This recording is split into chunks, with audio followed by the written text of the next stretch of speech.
गोरे गोरे गाल पकल चले लाला। लेकिन भाव ऊपर यूपी और नीचे बिहार देखिया भैया तो गजब डोलावता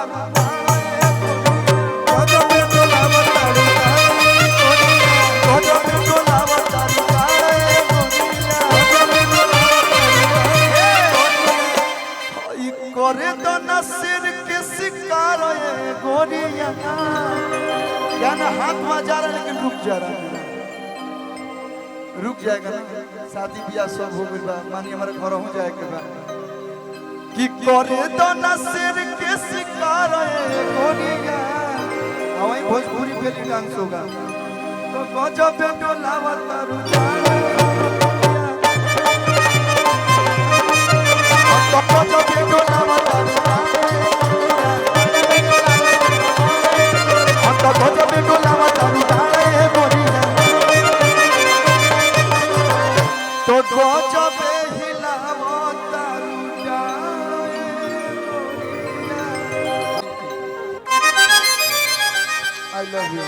टोपी तो पहले मैंने बुझाता हम पैरी करावे जाए यही बेरा रुआ आराम से का दिल बनी लेकिन एक लाइन होगा खाती कि एगो होता पीछावा से चूक राजा जी तो लगाई चोरिया गरम मसाला चला था पहले ही से एडवांस में हो जाए लेकिन एगो नया एगो पुरान गाना गाई करा के देख के मैं आपको देख के एक भी गाना नहीं गाया पी लो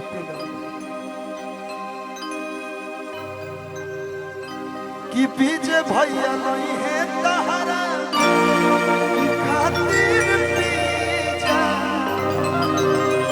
हे अंजलि जा हे अंजलि जा तोहरे कढ़ाई में चिकन कर सीझा आई बस भैया आपके कमर की कलाकारी देख के वो गाना याद पड़ल कि लीला रपसाटी के बिंदिया जा बारू हिलौले पूरा इंडिया जा सेव के जैसन तोहार बलिया सेव के जैसन तोहार बलिया खाई चाहिला हपक हपक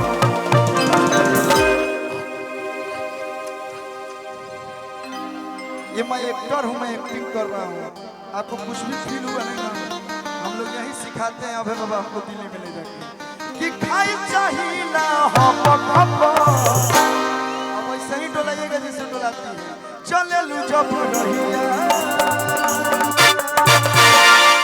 करी हैया करे लपक लपक चलू जब रहिया करी हैया करे लपक लपक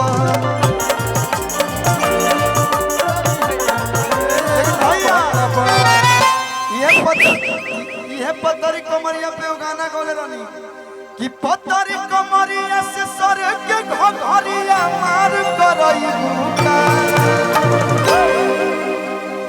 पतरी कमरिया से होई सर के घरिया हत मार करई बुका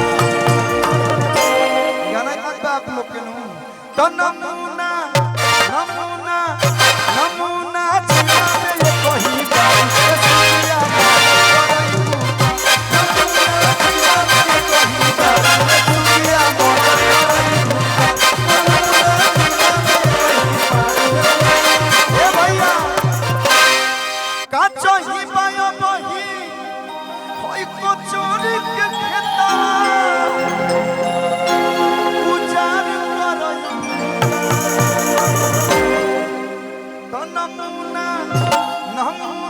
नमूना कुछ नगर कही सुदिया मर्डर करई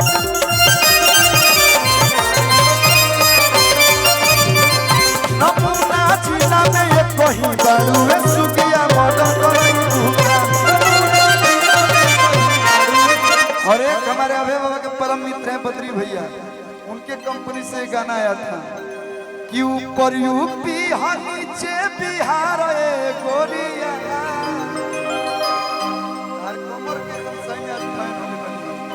इन्होंने मेरे साथ होली में गाना गाया था कि देवारा के गाढ़ा रंग राजा जी के हालत गाया नहीं था, फीचरिंग किया था।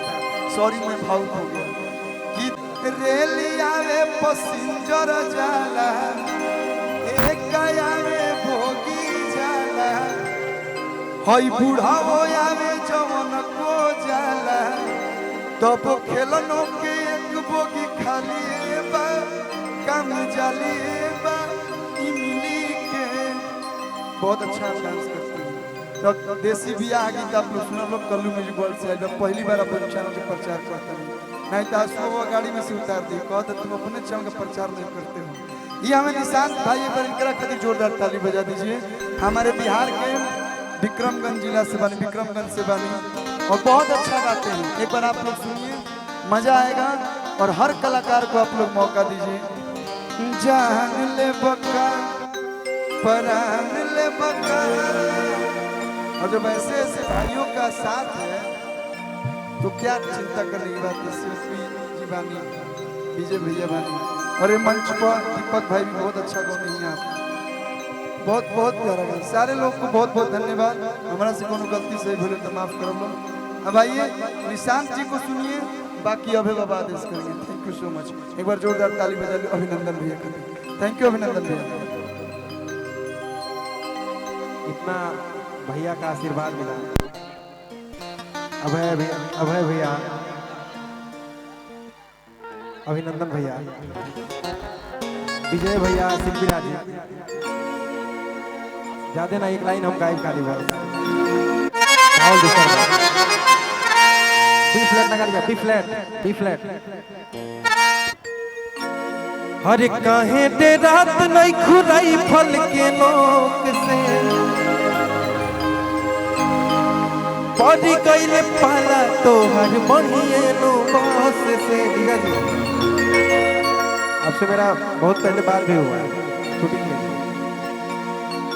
ये गाना शायद आपने सुना होगा। तना ही बतिया हमरा ध्यान दे बुका। हल्के मिले के बाद चल चलेगा लास्ट सीजन था और हम बहुत सौभाग्यशाली बने।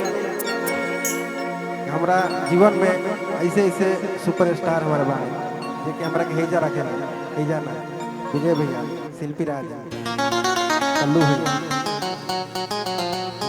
हर काहे दे रात नहीं खुदाई फल के नोक से अभय भैया पड़ी गईल पाला तो हर बढ़िए नो पास से। तना ही बतिया हमरा ध्यान दे बुका।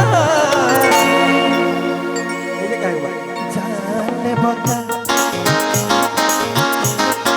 जाने बका परान ले बका।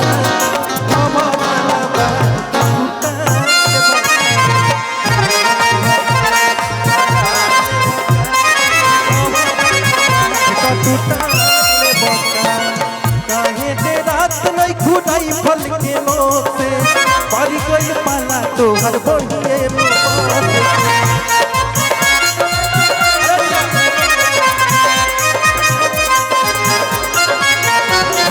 बतिया हमरा ध्यान